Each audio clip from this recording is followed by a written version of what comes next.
so much soul, about to bust out the room. All different flavors, way more than 32. From these shoes, you can't mess with these dudes. Nike Reeboks, about soccer knees. Golden Gooses on dudes, it's crazy. Converse collab made like easy. What's up, guys? Welcome to another episode of Soul Brother, hosted by yours truly, Flex Luther. And today, guys, we are blessed with some guests. What's up, what's new, and how you feeling, fellas? Good. Thanks, Flex. How you doing? Nice Glad to be here, Flex.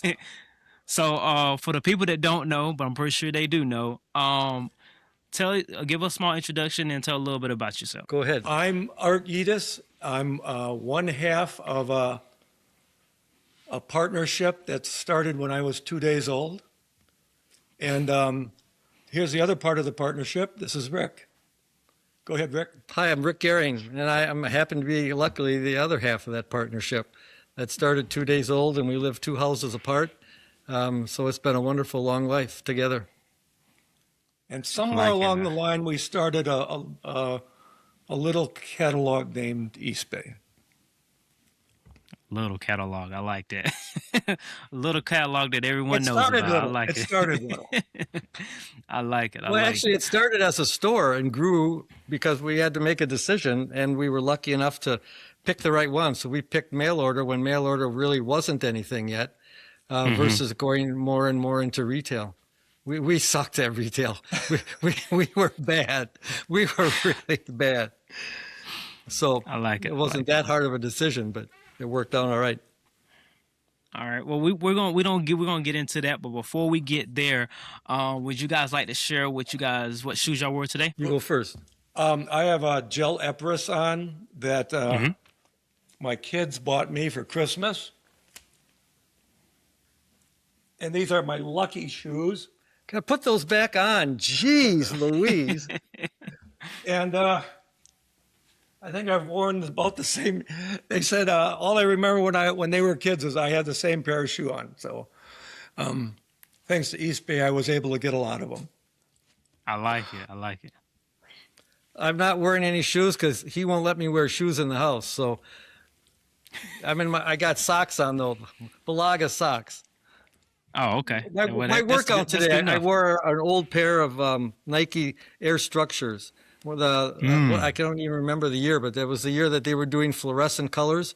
So it was a super bright orange. You could wear these deer hunting where we live up in Wisconsin, and everybody would see who you were and where you were. Now tonight I wore a pair of Ons over the Protex. Mm-hmm. Yep. Which when the first couple years we started, a golf shoe company called Etonic went into running because everybody was going into the running craze, and they made a shoe called the Eclipse Trainer, and it was by far the best running shoe. This is early 80s, 82, 83.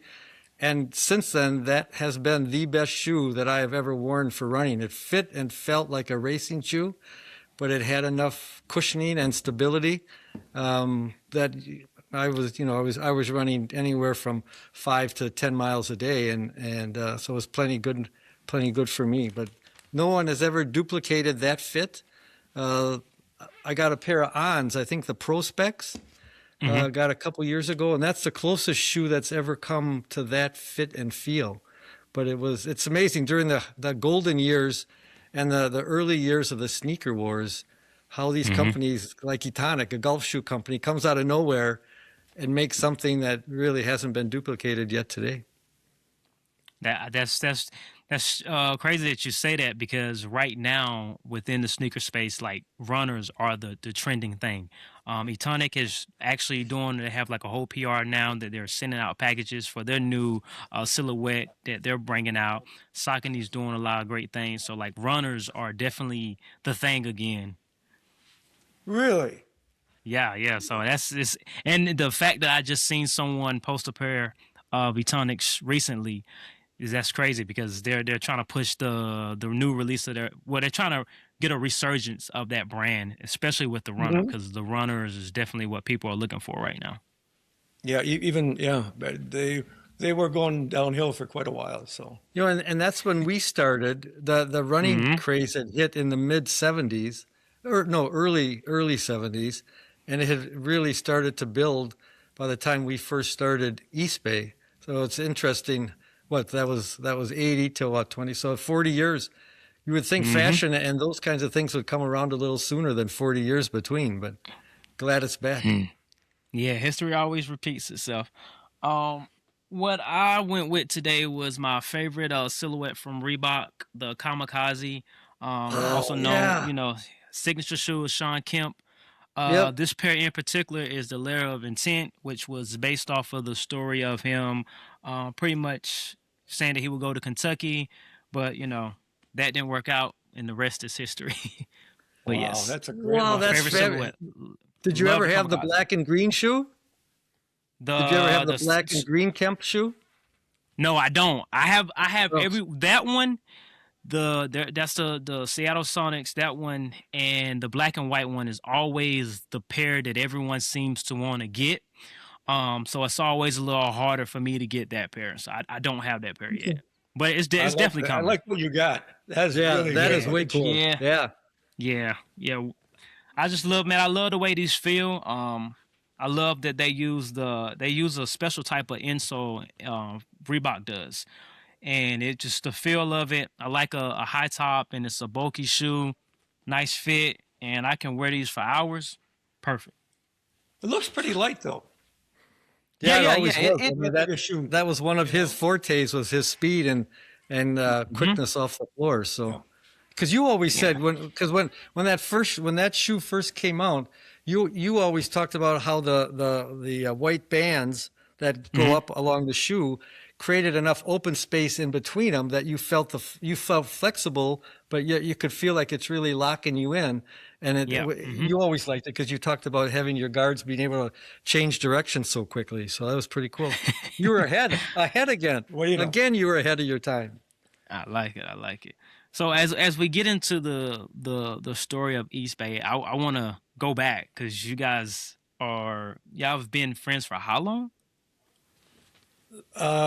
73 years. Yeah. I think Rick's daughter said the other day that you guys have probably talked to each other every day of your life. That's beautiful, man. That's something out of We've a had a movie. lot of man. fun. That's something out of a movie, man. And a lot of your friendship has lasted longer than some people have been alive. So like that is something to be proud of. That's something that needs to be promoted. That's a soft spot. It's probably going to end by the time the show's over there, but that's a soft spot for us. That's for sure. How often have you guys said that? It's over. Then next thing you know, you on the phone the next day. Yeah, I was wrong. Every day at Eastbay, you said that. Hey. My wife, in fact, was coming up the stairs to our. I don't know what she was bringing. She was bringing us something, and our assistant, as she was coming up to the top of the stairs, said, "I don't think you want to go in there right now." So, Hey. Must have been you. yeah, could have been. So, what was some of the earliest challenges that you guys had with Eastbay before it took off? Well, let me back up just a little bit. When we started, Go for it. we started really just with a small idea. And it was Rick's plan that we would get the best possible footwear for high school athletes and students. We were both teachers and coaches at one time. And that was Rick's thing. And so we started in northern Wisconsin. Our only thing was to get the best footwear possible to everybody. Actually, the small places. We came from Wausau, Wisconsin, small town. So let me just give you that background, okay? I like it. So we really did start from nothing. I mean, we started with $4,000 and a letter to 35 coaches. And the first 2 months of our business, we packed everything into the back of an AMC Gremlin and drove to schools and put on our clinics. But we've just been lucky that that's the challenge. We had no one to look up to. There wasn't an internet. There wasn't emails. So to try to get a hold of somebody to talk about things or to ask questions to, a lot of it was done internally. And we were so lucky to have a great team that, and they were all athletes, which was a big help, we all were able to figure it out by ourselves. Inventory was a challenge. We had no money, and we found early. So when we first started, the plan was to have a fit inventory. So we would go to schools and fit the kids, and then order the shoes from an Eastbay store that helped us get started in Milwaukee. It was the only running store in Milwaukee at the time, and he helped us get going. And the first school we went to, they were just diving into shoes. And these were kids that we knew because we ran at University of Wisconsin, Stevens Point. And so that was our first school that we went to because we figured, maybe this would be an easy one. And we thought, we could just go in, and they had heard us talk about it for a couple of years. So they knew what was kind of going on. And we went in with a fit inventory, and they said, no way, man, I'm not taking these shoes off. So we learned very quickly we had to build our inventory. And that was one of the huge challenges that we faced with only $4,000 is figuring out how to fool the companies into giving us shoes and letting us pay in 30 days. Work our butt off. What gave you guys the drive to continue? I mean, you're starting out with nothing. You're coming from nothing. There's no guidance. So, what was that driving force? We were lucky to have our wives kind of bankroll us for a few years, let us kind of find our way. I remember I quit teaching when Rick called, and my wife said, why don't you go do that? And really didn't make that much money again for another 5 years. So, and we made no money for the first 2 years. But our drive was just, we were first in northern Wisconsin, helping just young people, young athletes get really good shoes.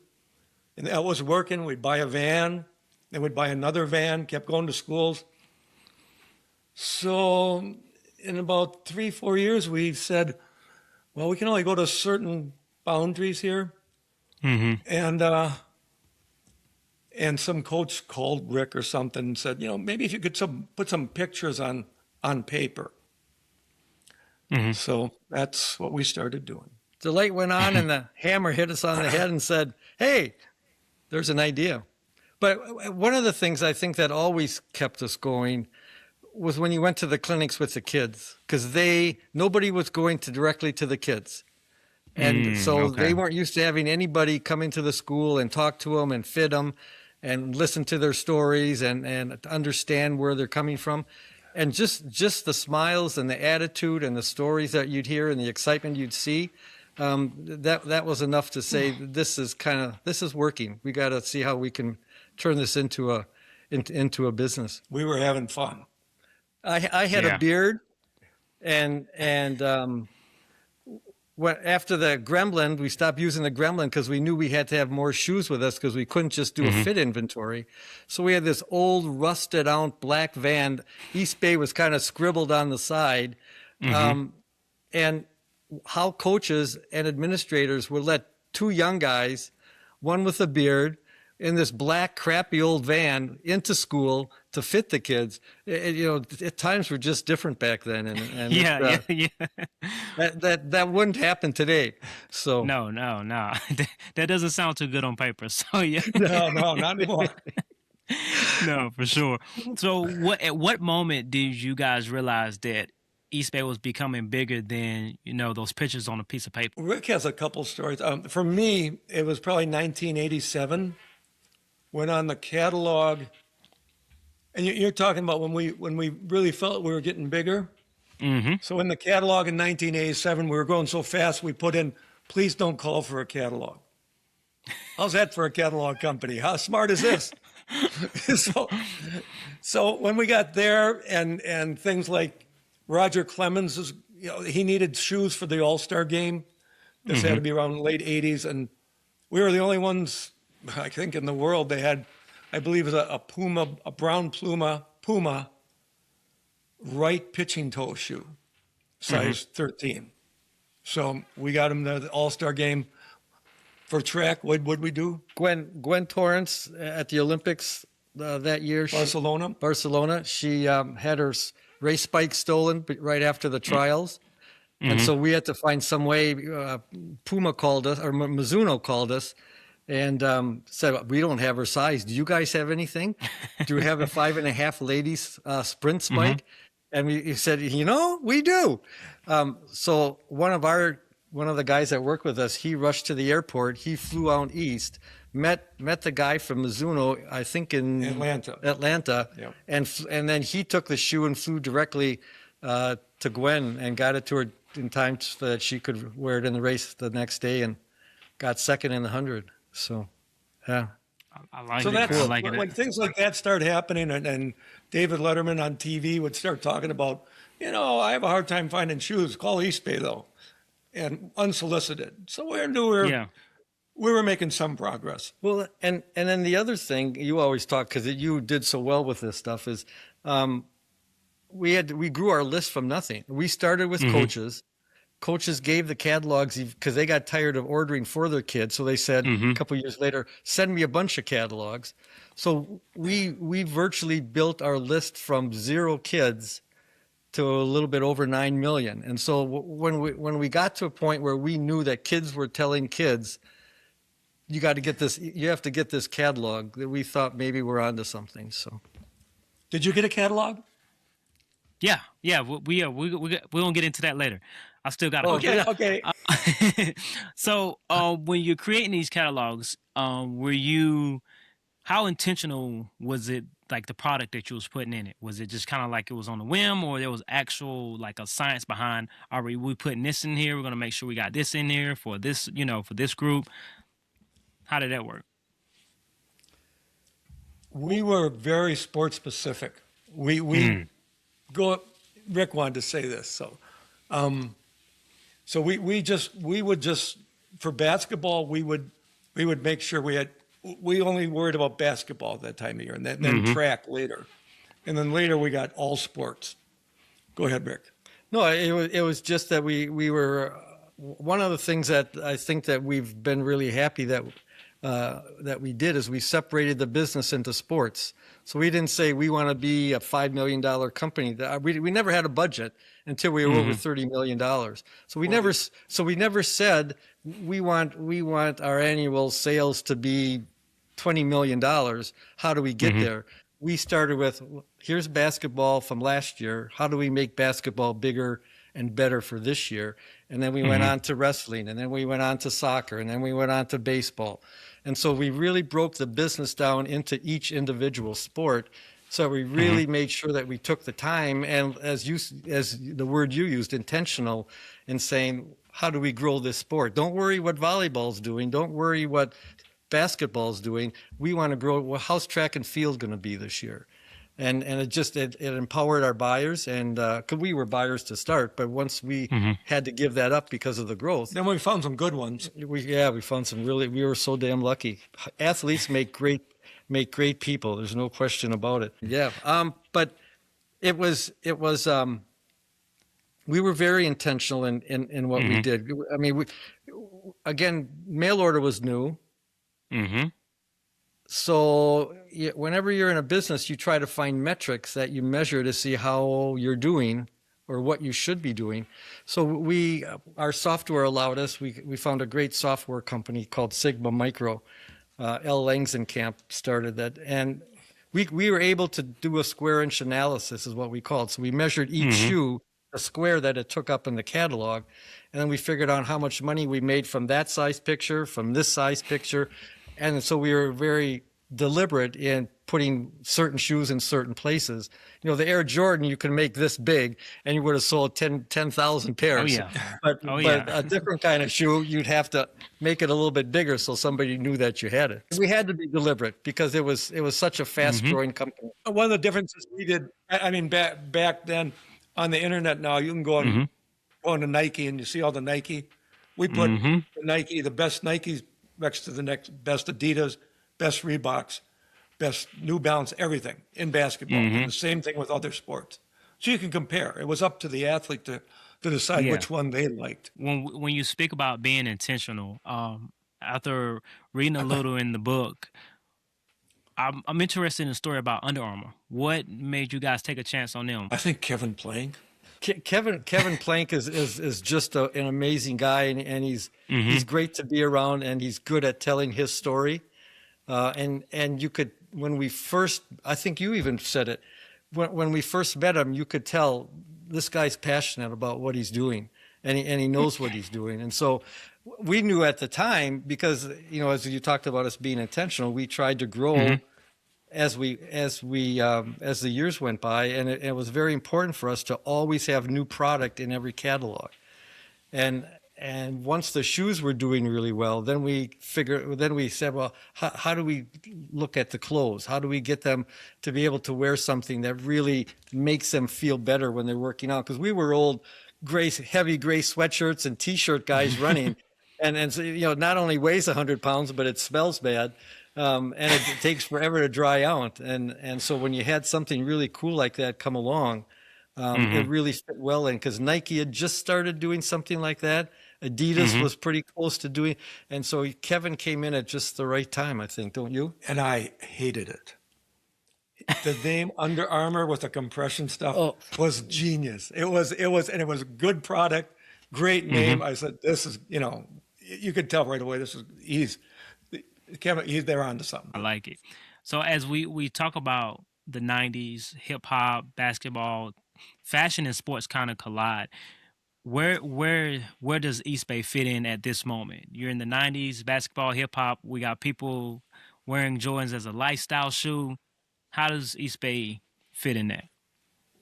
We were at the intersection of we were at the intersection of shoe colors and styles that came out.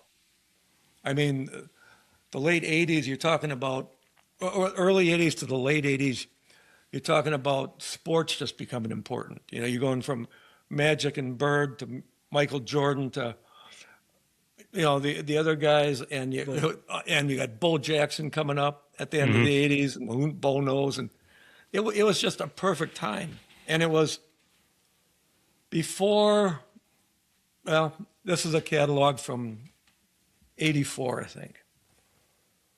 And before this, it was all white and white shoes. And it wasn't a catalog. This was just something we threw out there. It was just a page out of it. And it's the first time. I mean, so you're looking at the Dunks. You look at the Air Force Ones. You're looking at the Jordans and all their different colors. And I think it was the first time from then on, shoes became, I think, a little more than equipment for athletes. I think they became identity. So it was a cool time to be around. And the sneaker wars, it was fun. We got lucky to be at the right place at the right time, which happened quite often for us, luckily. And we were ready for it. We had just brought catalog production in-house. So instead of taking almost 3 months to make a catalog, we got it down to about 3 weeks. So we could pump out catalogs quicker. We could change things at the last minute, move things around. We were really in a position to take advantage of it. And our list had really grown from just coaches by 88, you're so good at this. Million and a half. Million and a half kids we had 1.5 million 12 to 24-year-olds on our list by 88. And so we were just at the right place at the right time and ready to do it. We had the right people too. Oh, good one. So. That's a good one. You're right. And we were lucky because we basically, everything we did in mail order, we had to come up with ourselves. There was nothing out there saying, here's how you do mail order, wasn't it? Here's how you do catalog. No one did it. So we were lucky we had nobody from a business. Nobody had a business background.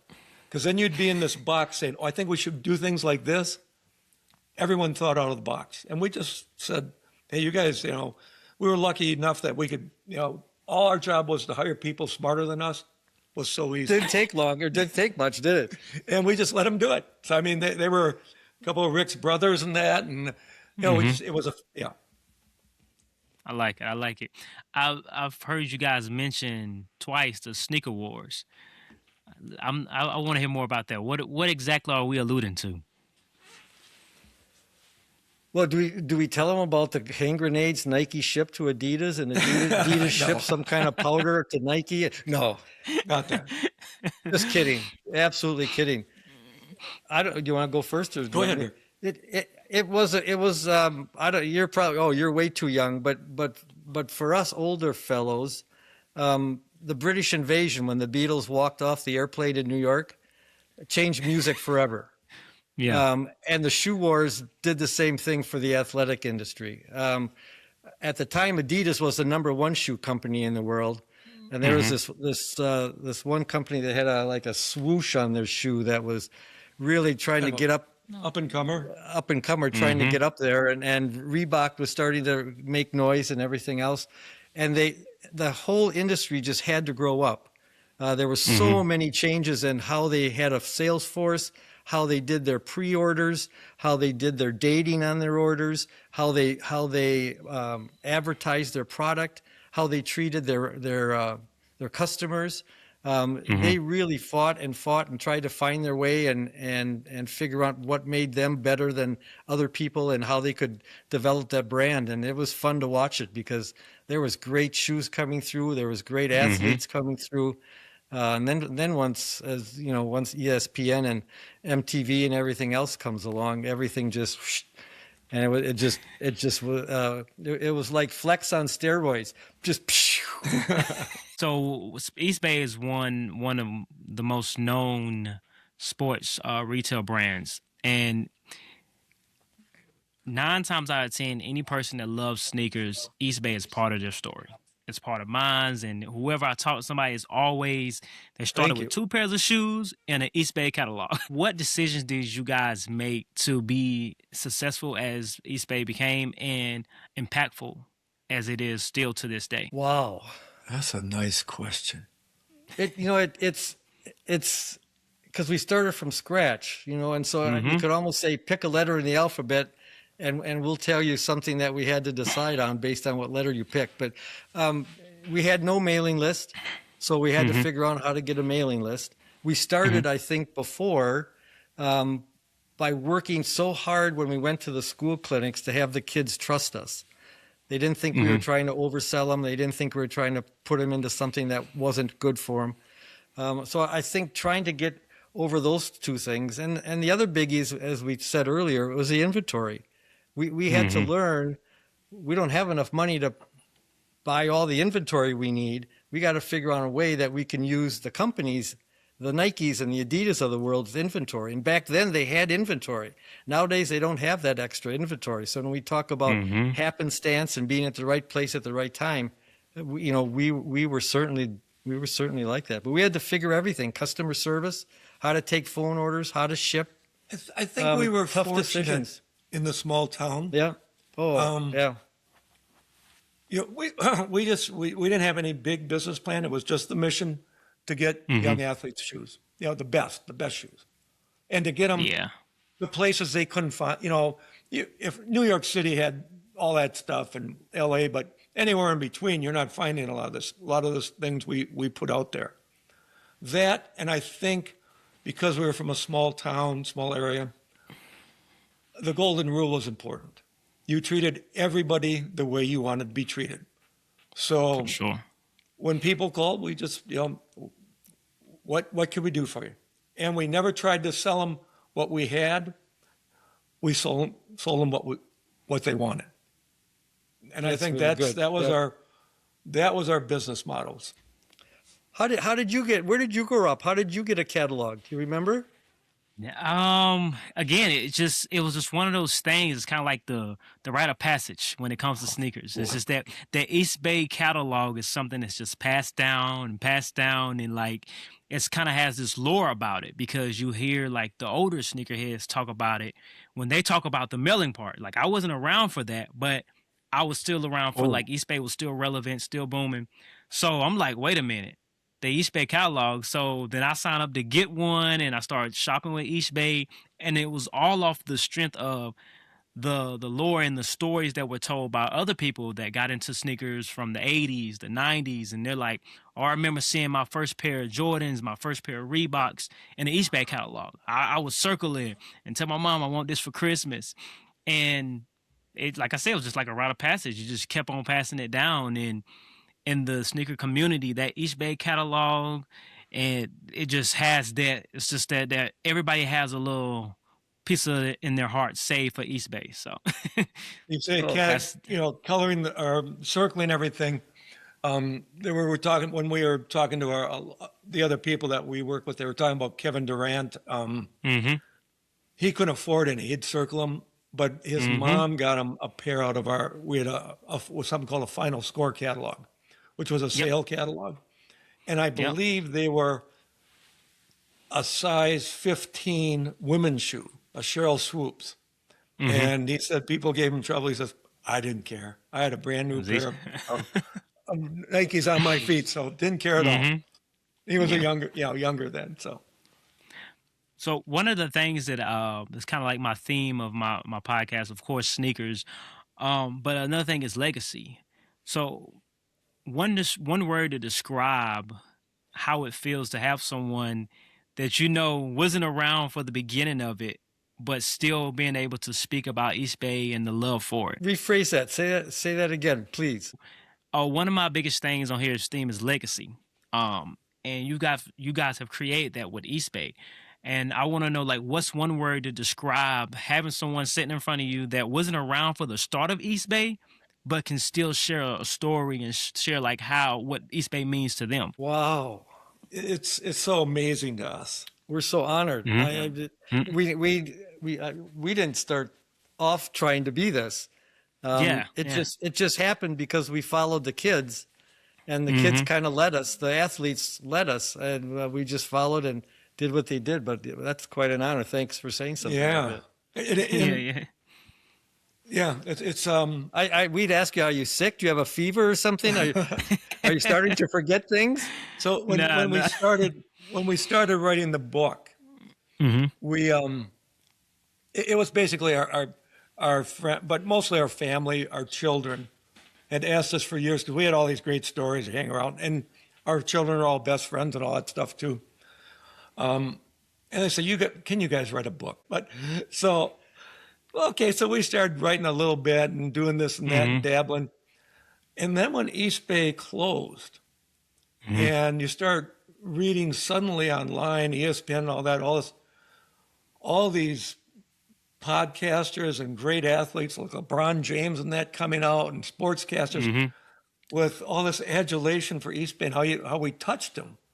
And we said, maybe we ought to go ahead and write a book on that and keep it going. So, yeah, we honored is a good word. That leads me into my next question. Eastbay, as you said, meant a lot to athletes and other people around the world in general.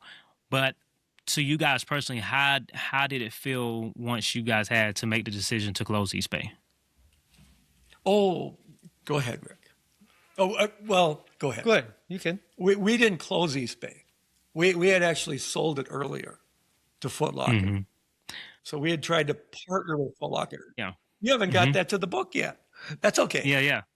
I didn't need the book. I was around for that. Yeah, I was around for the Champs and Foot Locker, all that. Yeah. Yep. And and actually, the person that we had hired to be the vice president of our merchandising was a guy named Dick Johnson. And another vice president. We had a couple guys, John Schaefer, that runs upstairs. Says, that guy there's a merchandising. Here's our guy right there. Dick Johnson later became president of Eastbay after we left. And then he became actually CEO and president of Foot Locker from Little Wausau, Wisconsin. That was kind of neat. So, but when it closed down, he called us. But, because of technology and everything, we knew it was, they had tried so many different ways, I think, to try to reinvent it. And it just wasn't quite happening. So I don't think we were overly surprised, but obviously sad. Because it was our baby. Yeah. So you always are sad, yeah. But it was the right time. The internet was coming. You could shop on your phone. It's not the same feeling as shopping out of a catalog, but you can do it when you're walking or running or driving not when you're driving. We can't say that. But you have so much more access than having to wait for a catalog once a month to come to your house. So even with the new shoe releases and everything else, they were dropping at all kinds of different times, because of the way that the sneakerheads have glammed onto hoarding shoes. We like to But call it anyway, collecting. collecting. Yeah, I like that. Some of the people we know it's hoarding. It's hoarding. It was just the right time. Things have changed, and the catalog would had to have changed. Yeah. And they just couldn't do it. Eastbay was about access, giving access to For young sure. people in places they talk about unboxing now. Basically, unboxing back in those days, you go to your mailbox and open it up, and you get that one thing a month that was addressed just to you, and you would unbox the Eastbay catalog. And but then after the internet hit, that all became fairly ubiquitous. You could find any color you wanted, Yeah. So it was different. And we kind of led the charge. We were the second company in the country to go real time inventory on the internet, and so we started off a little bit ahead of the game. But then when the Nikes and the Adidas and the New Balances all started going direct and made it easy to buy, it cut into what we were doing. No question about it. Footlockers.com is still going, by the way. Yeah. Yeah. Yep. And that's that part. That was East. They took over Eastbay, and that's what it's still there in Wausau. For sure. So before Eastbay was sold to Foot Locker and Art and Rick still own Eastbay, what would it look like if Eastbay launched in 2026? We're going to flip that back to you. You're probably more in tune to what Eastbay should look like in 2026 than we are. Any thoughts? What would drive you to go back to doing that? Following Eastbay? I feel like right now we're working backwards. So I feel like everybody's wanting something more simple. So that nostalgia of those catalogs, I feel like it would be a hit now because it's nostalgia.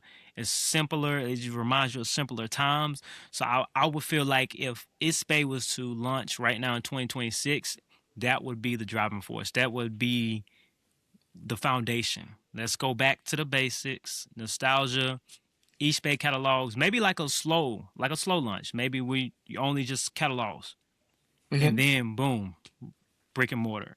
Just to get people, talking about it. I mean, there's so many ways with the power of social media right now. I mean, all it takes is the right person at the right time, and everybody all of a sudden loves it again, and everybody wants it again. And the power of social media is insane. Well, you're living it, that's for sure. Yeah. I mean, great. That's a great example. I like your ideas. I would have said nostalgia too. I always loved when I first saw the starter jackets and stuff like that, and they just looked the old time things, and we bought all the Brooklyn Dodgers, the Monarchs, and all those. You put all those things side by side and let somebody choose what's really cool. And I think that's missing a little bit. It was easy to do in a catalog form. Yeah, absolutely. Right now, when it comes to sneakers and fashion, vintage is the thing. So everybody's in love with the vintage basketball, the starter jackets, vintage jerseys. Everybody wants vintage, old. Let's bring it back, nostalgia. My first pair, I had these when I was this age. So even if it's not like an actual relaunch, just the lore behind an Eastbay catalog, just for the love of it, I think would be appreciated. Do you think it would be because we talked a little bit about what it would be if it could or whatever, and would you buy from it or would you just use it as a resource? I mean, because X is out there, and there's all kinds of places that you can get things from. Yeah, it would be interesting. You're so good about saying the nostalgia piece, and people are getting interested. I mean, Amazon had the first toy catalog that they've ever done this year. And you can get these companies that allow you to send little cards to your grandkids, So it's kind of like what the Eastbay catalog was. These kids are starting to get something in the mailbox with their name on it, and it's Yep. personalized for them. And but yeah, it would be. Don't you think it'd be really tough to get an inventory now? To build an inventory? I think we ended up with 1 million square feet of inventory, a warehouse. We started with 0, with Rick's mom's basement. Yeah, that's where, that would be tough. I mean, Foot Lockers and Dick's might have that, but not too many others. I mean, Just see the huge growth in youth sports. And when we started, you had Little League baseball. Maybe some of the bigger cities might have had Pop Warner football, but there wasn't much below 7 or 8 years, or what, 8 or 9. Yeah. And now our granddaughters are wearing uniforms. They're 4 years old, and one's got a t-ball uniform, and another one's got a soccer uniform, and they're only 4 years old. So the whole youth sport age has dropped down, and it's created a whole new a level of sales that certainly has driven the market. That's for certain. That and sneakerheads. Even as we talked about the shoe wars. All the shoe companies knew that 70% of their business was casual shoes. But they all went after the athletes to build the awareness that this brand knows what they're doing. We'd have technology. We know how to make shoes. But still 70% of their business was casual or sneakerhead stuff. And they finally now, the last, 10, 12 years, have really admitted, we got to keep pumping out these Air Force Lows, and we got to keep pumping out these Jordan remakes. And they have finally admitted that they are in the casual business. Yeah. For sure. To answer your question, what I buy from it, absolutely. Two of the biggest things right now that the community wants, the sneaker community, is a personal connection and access. And you guys mentioned both of those. So creating that personal connection that most people already have, and then bringing that access, that's it. You brand loyalty is more of a thing now, I feel, than it's ever been. There's people that's I only shop at this store, or I only go to this store. I mean, there's certain people that the shoe can be available everywhere, but like, I want it from this store because I support this store. I love this store. I like this store, So it would work. That's interesting. It would work. That's interesting. I think it would. How do we lose 10 years? Nah, it ain't a loss. It's somewhere. You just gotta find it.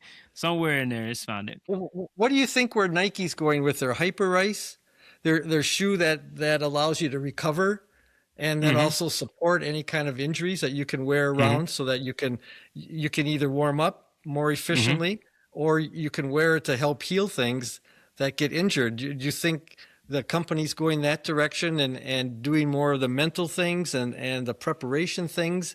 Is that of interest to athletes, or is that just pro athletes?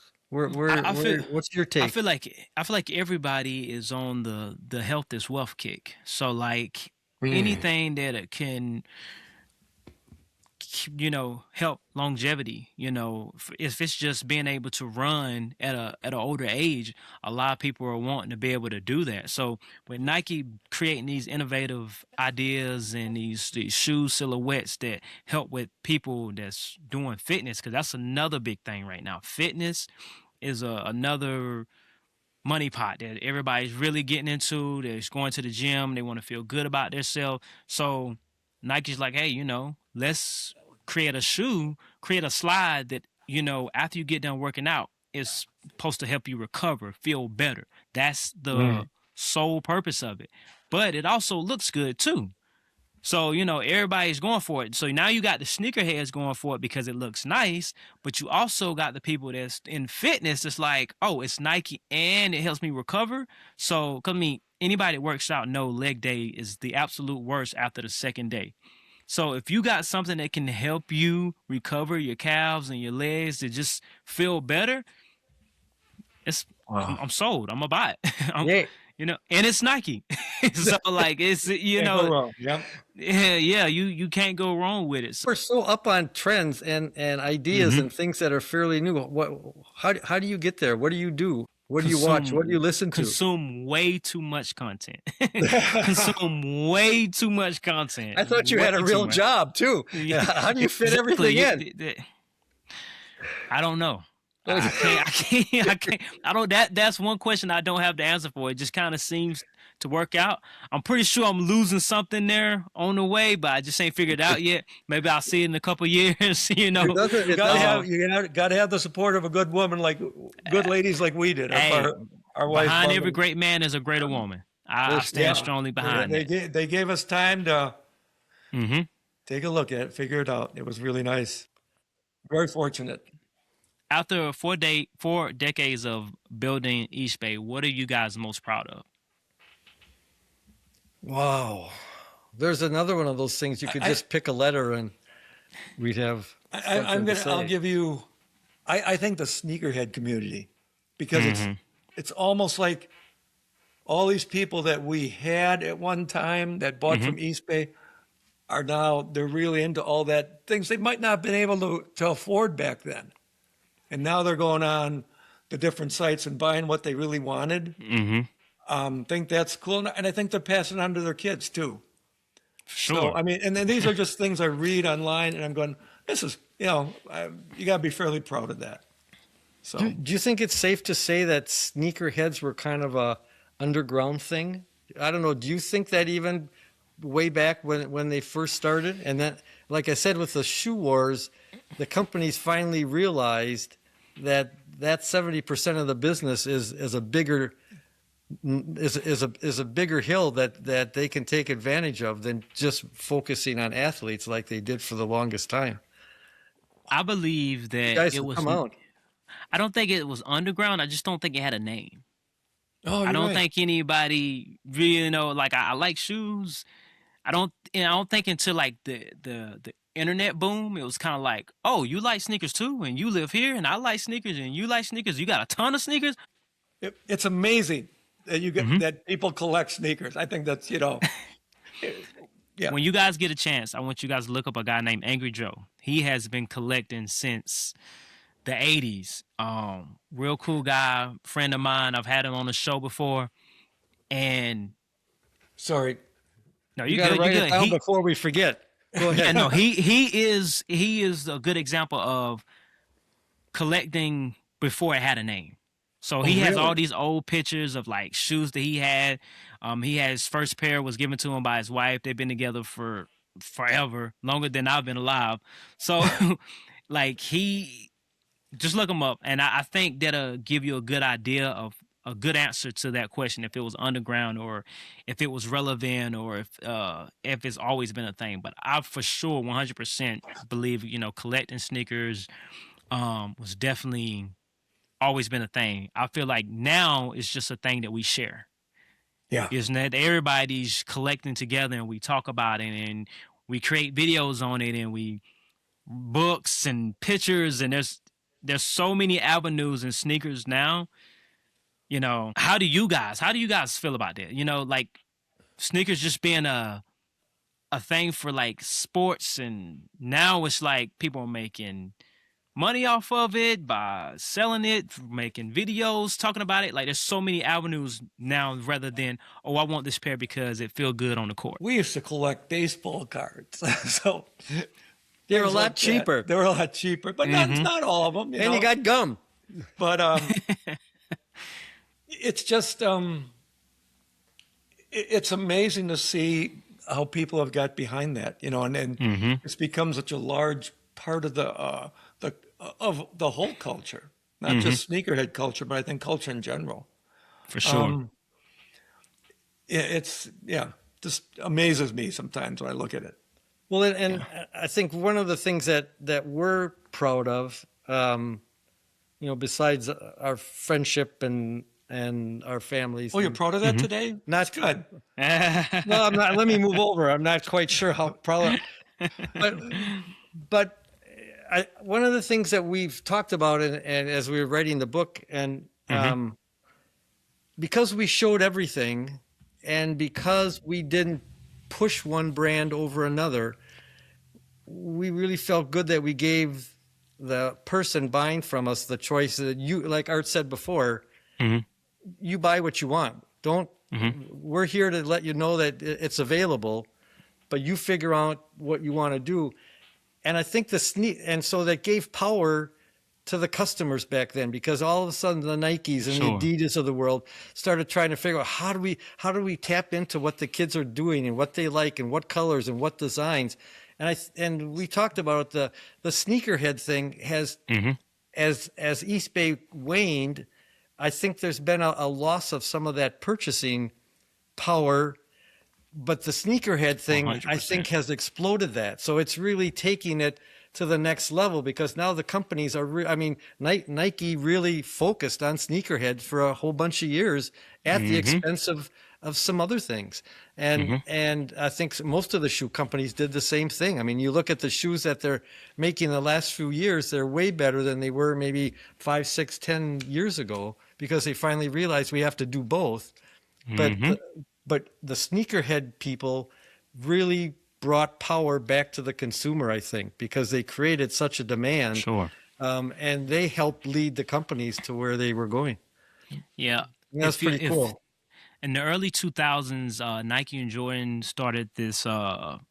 They start releasing the retros for the Air Jordans, but they were adding on the LS, which stood for lifestyle. So as you speak about them, they kind of moved away from the tech within the shoe and became more of a lifestyle shoe. So you had better materials that were kind of more of just there for looks and more of cosmetics. So they definitely was tapping into that, that sneakerhead, and we see where it got him. we see where it got him. It was a smart idea. Are you guys aware of Eastbay Archive? It's a whole page dedicated to. Drew. Yeah. Okay. There's a whole page dedicated to Eastbay. It's the old catalogs. I just, He's a class act. He has kept the pictures and the dreams alive, and he's not doing it to make money, which is really pretty cool. So that's just that love and that passion. Yep. That's so cool. But I mean, again, I think that goes back to the power that you sneakerheads have really brought to the front, and nostalgia, as you said. Yeah, I like it. So, before we go, I got one more question. So, for the people that read the book of Eastbay that will be available April 14th, what do you guys hope they understand about the journey from the outside, from the inside looking on the outside? I'll go first. It was the best damn job anybody could ever have. I mean, we lived on the edge. We were close to going broke virtually every month. And Nike came in and took 40% of our business away by taking away the Air products for 6 years. But there were challenges along the way, but it was the best job. It was hectic. We were doing a million things at once. We were learning as we were going. We had so many people that we just had a great time together. And great people. I mean, even when Nike took the 40% of our business away, nobody left the ship. They just dug in the next day and started looking for how can we replace that product? For sure. How can I make baseball better? How can I make basketball better? Even if we don't have Nike Air, and they just they saved it. They just did a phenomenal job. And you have to keep reinventing yourself. I mean, Rick talked, our first day, he goes to the thing, and our business plan's out the window. So you got to reinvent it. We went to schools, went into catalog. Nike took away. So, I mean, we went to basketball. We started track. And then all of a sudden, with the Dunks and the Jordans and everything, basketball became our big sport. So we took off the Eastbay running store, went Eastbay. And then after Nike in '88, we lost them for a little bit. Not all of Nike, just the Nike Air. And then they didn't know what to do with mail order.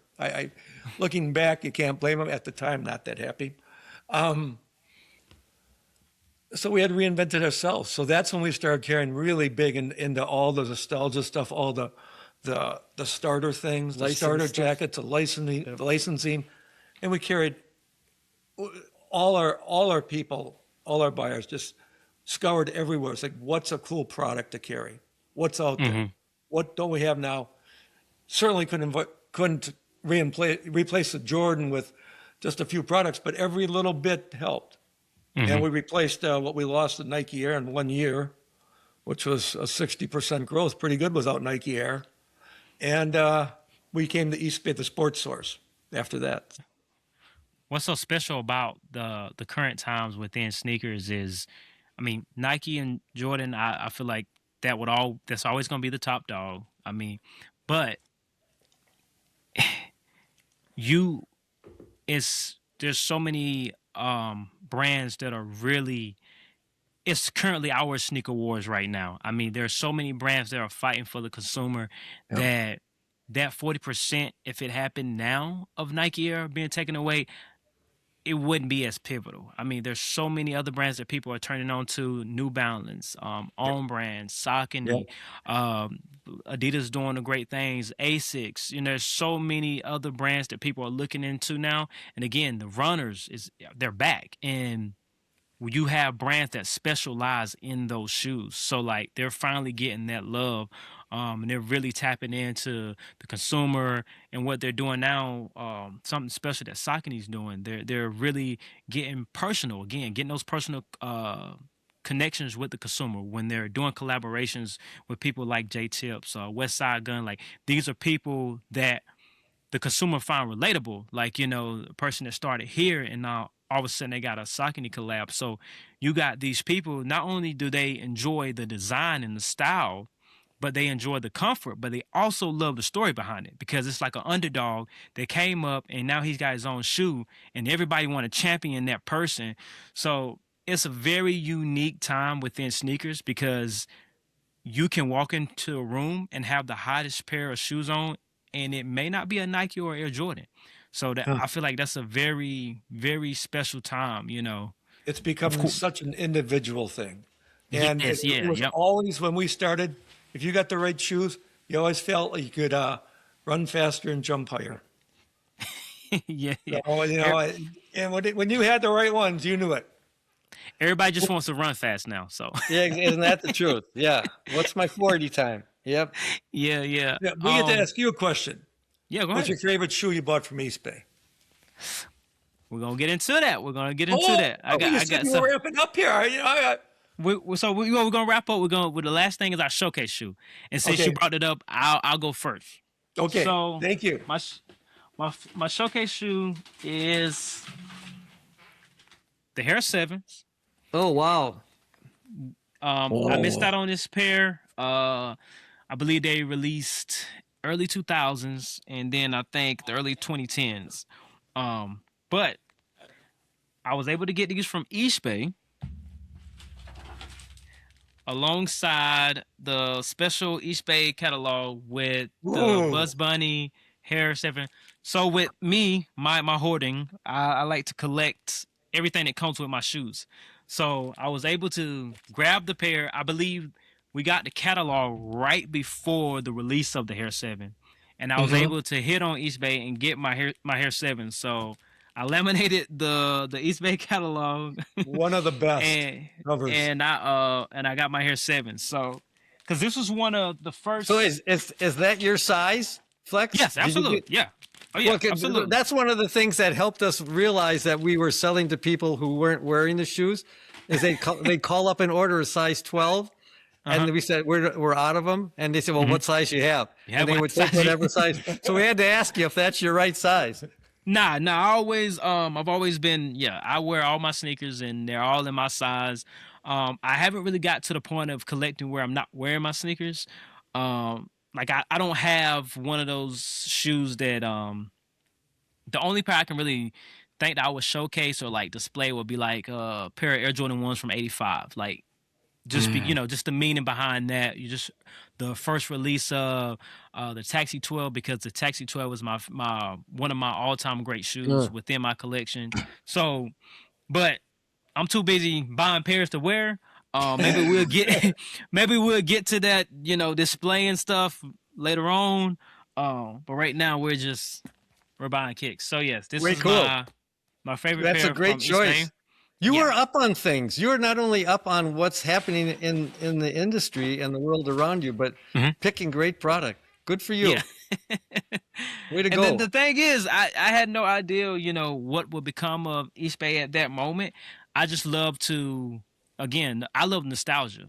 So like I love to look back at my sneakers. I still have like receipts, raffle tickets, like old phone numbers, because like when you enter a raffle, you got to put your name and Oh, you put geez. your number and stuff. So I'm looking at the raffle ticket and I got old numbers on there. So it's a great feeling, and it's also like it's a kind of like an escape from reality. That's why I say like bringing those catalogs back would mean more than just bringing the catalogs back, because it create that warm feeling like, oh man, I remember when all I had to worry about was circling a pair of shoes. Now you got bills and kids and all this other stuff, and before it was just like all I'm worried about is I'm gonna be able to get this pair for Christmas. So yeah. How long between catalogs could you make it today? Because we got to where we were about 3.5, 4 weeks between catalogs by the end. I don't think a young person could understand that you didn't get anything yourself for 3.5, 4 weeks. The only thing that ever came to you. So if Eastbay catalog came back, how frequently would you want to would getting it make sense to you? Well, see, right now is you could do once a month, you could do 4 times a month, because there's so much product out there. I mean, you have so many shoe releases after shoe release after shoe release after shoe release. So like you could, even have a spin on the Eastbay catalog where it's not really buying anything from it, but highlighting something, like highlighting a new release, let's get a blog or a story on the person that's behind the shoe, and because people are getting back into the simpler things like reading. Reading is becoming one of these things where everybody wants to read and everybody's creating book clubs and stuff like that. So there's so many ways that you could kind of play with it to where once a month would be fine, but I feel like 4 times a month is possible as well, because there's so much product, there's so much material that you could space it out and still, not overload the person, because there's people buying, 3 or 4 pairs of shoes a week, and it's just like, and it gets a little exhausting, but at the same time, it's like you open that box up and it's just like, It's there we Christmas. go. There we go. There it is. That's what I was looking for. Well, how many pair of shoes do you have? Currently, I don't like to count. But the last time I checked, I was 358. Well, 358. you need one for every day of the year, though, so you got to get a few more yet. We're working on it. We're working on it. Not. It won't be too long. It won't be. Well, see, the thing is, the last time I counted, that was like a year ago. So we're well past three. We're well past 365. So yeah, Nice I would work. say more of like 415. And so, what makes you what do you see when you say, I just feel like I got to have that one? Again, I got to go back to the nostalgia. I mean, because it's that you're collecting and you don't get every single pair, or you're not able financially, or you just miss out, you're busy, whatever the case may be. It kind of always ties back to that, like, oh, I remember seeing my big brother with this pair on, or seeing my favorite player with this pair on, or I remember when this pair released and I was able to get it. Now it's an opportunity to get it. I'm gonna get it. So like that plays a big part. The packaging. I love special packages, and I love a story. I love when a shoe tells me a story. So like those are the big three. You know, you can there's a lot of pair of shoes that I have that I've bought solely off the packaging, solely off of how well it was packaged and how well the story was told. So yeah. That's fabulous. Well, hopefully somebody listening tonight will take you up on your great idea of bringing it back. You're you're amazing. So we what's gotta the shoe? we gotta start a hashtag. Bring Eastbay back. Sounds good. What's your favorite shoe, Rick? I've never been a collector. I don't know why. But you know, when you talk about memories, when you get the Jordans and you get Bird and you get Sanders, both Sanders, and Bo Jackson, the athletes coming through that just quite aren't the same today, and they haven't broken the records that these guys have set. It was such the 80s and 90s and middle 2000s have just been golden years of the athletic industry.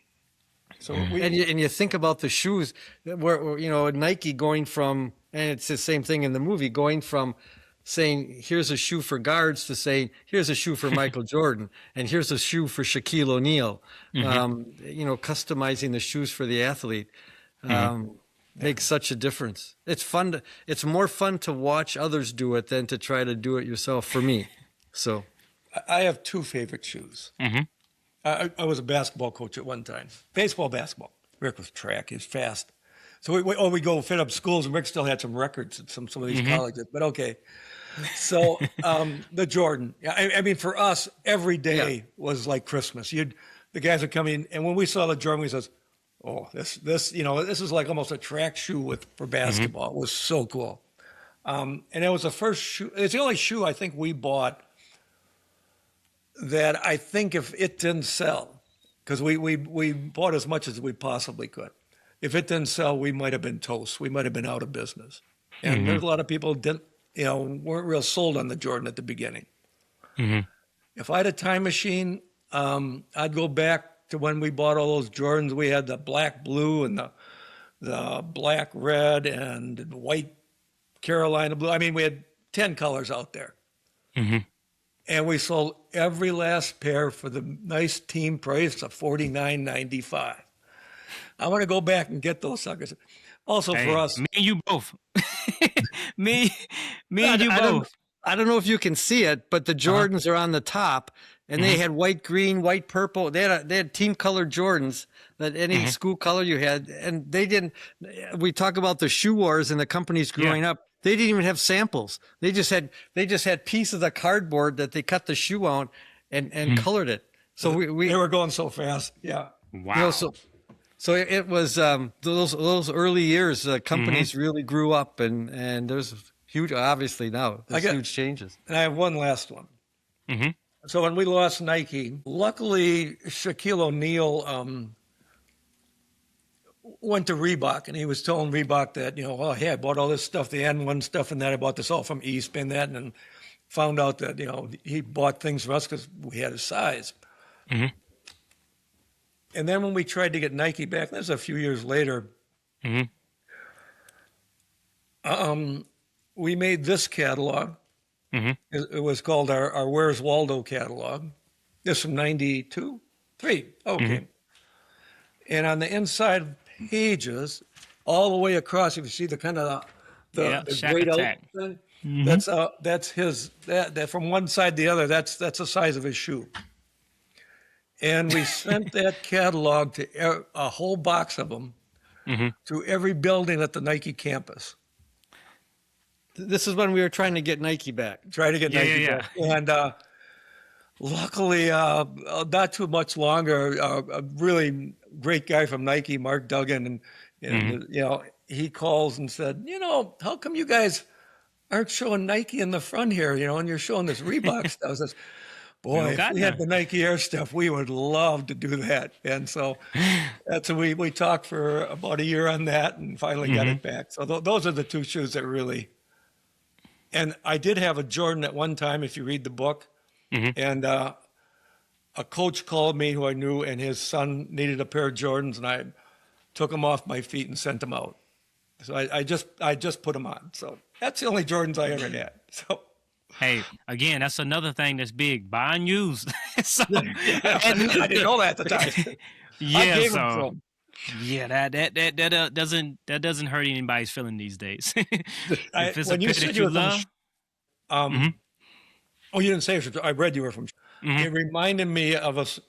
We had a young lady at one time write a letter and say, "Hey, I just got a job at McDonald's. Could you guys, could they send you all my money so I can buy shoes?"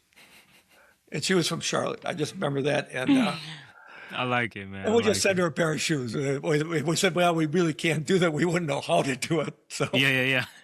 that was cool. I don't think taxes work that way. I think they want to get theirs first. So as we close it out, Art, Rick, do you have any closing remarks? Any of the profits proceeds of the book are going to charity. They'll go primarily to children's cancer type Oh, okay, charities. I like it. Little Warriors is the name of sure. it. It's for Absolutely. children's cancer and Ewing sarcoma. It's a correct me if I'm wrong, but it's a really rare disease, but it's starting to affect more kids, and a lot of times the kids don't know they have it till they break something playing sports, And then it's too late. and then it's too late. And so Art had a niece. a niece Yeah. that came down with it, and she broke her leg playing soccer, and they found out that she had this cancer, and so we hope that we can do some things and help them along. But we have a website up now. It's called Book of Eastbay. And if anybody's interested, we have a prologue on it, so you can kind of read the And prologue. you can read. I Yeah, like how you read. said that. And to see if it piques your interest enough that you might want to buy the book. So For sure. We're definitely the Soul Brother podcast will definitely be pushing the website and the link. When this episode drop, you guys will be able to. The link will be in the description of the episode, also on YouTube, and of course, I'm gonna share it to my story. And we're gonna start the hashtag now. Bring Eastbay back. Let's see how far we sounds get. good. you're so We're gonna kind. see how far Oh, we get. Thank you. Hey, Well, we've learned a lot from you tonight, so that was fun. yeah, Hey, you are good. You are good. Thank you. Hey, You- man, everybody got to go home one day. I know, Yeah. but you come at it from all different directions. You aren't stereotyping, or you see the big No. picture. That's really cool. Of course, if you want to be good at something, you got to learn it from all aspects. You can't just Yeah. learn one way to throw a ball, or Yeah. shoot a ball, or whatever the case may be. You want to be good at it. You got to learn all aspects. So that's how I Absolutely. feel about my podcast. I'm always open to new ideas, and just because there's so many podcasts, and sneakers are a thing now. There's so many sneaker podcasts, so I like to try to separate myself somehow, some way, and You're going to do it. Congratulations. Yeah. hey, I Well, like thanks it. for I asking like us. it. Really appreciate it. It was cool. I like it. Well, guys, that's where we're gonna end it. As I always say, love, peace, and sneakers. Yeah. Thank you. Nice job. Hey, thanks so much. Retro 7s, retro 3s, metallic 7, retro 11, sitting on freeze. They got soul.